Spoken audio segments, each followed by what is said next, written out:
By the way, I have a very bad hangover, so I'm going to make this quick and short. You have to be the cowliest man of your name, deeboy. Cowliest man of your name. Your father, Anthony Quinn, has to be ashamed of you. There's only 4 years between us. You're calling me a small man, which I am, a small little man. Martin, you call Marcus Martin, you all the time call him names, he's a small man. But by the way, who's too small man has he terrified? Right? Now, I'm going to say one thing to you. You said your nephew, Martin Anthony, sent for all Patrick. If all Patrick was fighting, be out there fighting last time, he has 2 bad ears, as well as you know, and he has very bad asthma. But he has a brother there to fight him, and Mushtashs has grandchildren, and slobbers other grandchildren that'd be glad to fight him. Right, there's a message here, one of the wants to talk to you. Right, D-boy, this is Slobber James here. As you can see there with John Paul, he's roaring out for the last couple of months, you're ignoring him. You, as John Paul says, you have to be the cowliest man of your name. Now, you're talking about the Slobber's grandsons that there was none of them any good. We have ye numbered.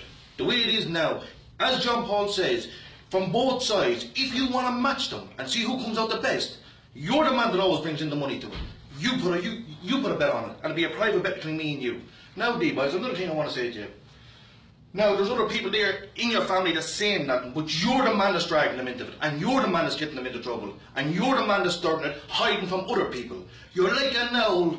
What way will I put you now? You're like a little jackrabbit that's caught between 2 headlights. He doesn't know where to run or what to do. Right? Now, you're Martin Anthony. Fair enough. The boy's not saying much, but you're bringing them into it. Right? I will challenge you, Martin Anthony, and I will gladly challenge Martin Anthony. And if any of your other nephews that's there, I have nephews that's well able for them and well able to take their challenges from both sides, Mushtashs and slobbers. So I leave the rest up to you. Right, D-boy, this is me, replies man, you know who I am anyways. You're on there for the last month or so, you want the slobber and grandson, the hoof and that and all that. I'd make this clear to you. I'd fight any of Anthony Quinn's sons or grandsons. You pick, I'll fight. 4 weeks, 6 weeks, the same date you're going to give the boys. Any time you want. And I'll take a side bet off you as well. You dirty fucking fool, you. And there's fucking the D-boys for your brothers and your this is going to D-boy brothers and grandsons, nephews. It's D-boy that brought you into it, he said. It's D-boy, no one else. D-boy brought you into it. So pick me a fight, said, and I'll fight. You fucking fool, you. Well, D-boy, obviously you know who I am, Paddy Wilwise, Mushtashs' son, the Lord of Mercy. For the last couple of tapes you made, D-boy, you never let Daddy out of your mouth, the Lord of Mercy, right? And poor old Slobber, the Lord of Mercy. Right? You've no business mentioning any of them 2 men. But I'll tell you one thing about Daddy first of all, right? Daddy's a right proper Quinn man, that you'll never be. Daddy could walk in the middle of a load of neighbours, Joyces, Collinses, whatever. He could walk in among them people, drink with them people. You'll never be able to do that. Remember that, right? That's one thing I'm going to tell you. Another thing I'm going to tell you. You said yesterday that you'll fight any of Mushtashs' sons. You'll fight any of Slobber's sons. D-boy, I'm 7 or 8 years older than you. One thing, right? That's one thing I'm going to tell you first. Some man over there is another what?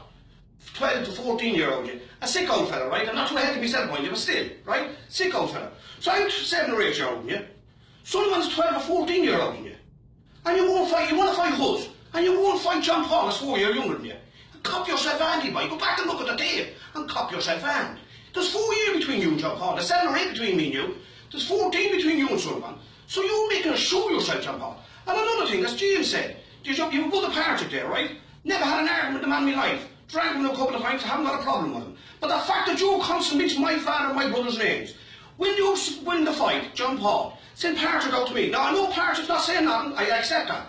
But when you're willing enough to bring his name into it, I fight him. And another thing, you mentioned about Daddy, the Lord of Mercy, Slobber, the Lord of Mercy, that you've no good sons, no grandsons. I have 2 sons, God bless them, right? Joseph, Martin's too young. Joseph, if you want to pick one of your nephews, for my son Joseph, my son Joseph will fight him as well. Again, your nephews are saying nothing, but it's you that's doing the talking. Now, to finish up with you, right? This is my very first time ever to get on this carry-on. I'm not into it. I'm doing a bit of work. Get up in the morning, go and do me a bit of work, get on and whatever. Try and get on with life as best I can. Without that innocent talk that you're coming out with. Now, do you see this carry-on anyway? There's not an hour's minute's look in any of this crack. These videos that's been made. Now, you get on now in a minute, and tomorrow or this evening you see this. And you're swearing you to the children, God bless them, that you're making more videos and this and that and the other. Now, to put you in a personal death. Now, another thing, poor old David Quinn, the Lord of Mercy, and the dead people belong to us. You have all them cursed to death that you won't be making no videos. But I promise you this from me, Paddy Blue Eyes, you call me, that this will be my first and last video. And another thing you said, Deeboy, before I just finish. You said that you'd make me shite me trousers, or any Mushtashs fellas, or any slobbers fellas. But I'm good for nothing, never fought in my life, Deeboy, and you know I never fought in my life. But I'll tell you what I'll do with you. When you see me, see will you make me shite me trousers. Now good luck, Deeboy, as I said, first and last video, you can make as many as you want, call as much names as you want, but you'll see me no more in these jobs. Right. Deeboy, would you not be ashamed to sin for the likes of people that never done a day's training in their lives? Never done a day's training in their lives and kill drinking. You're a man that had a few fights, right?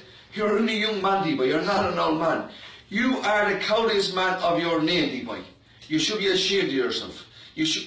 Anthony Quinn has to be eating Anthony Quinn inside, the way you're carrying on. That you won't come out to a small little cowless man. You're fired.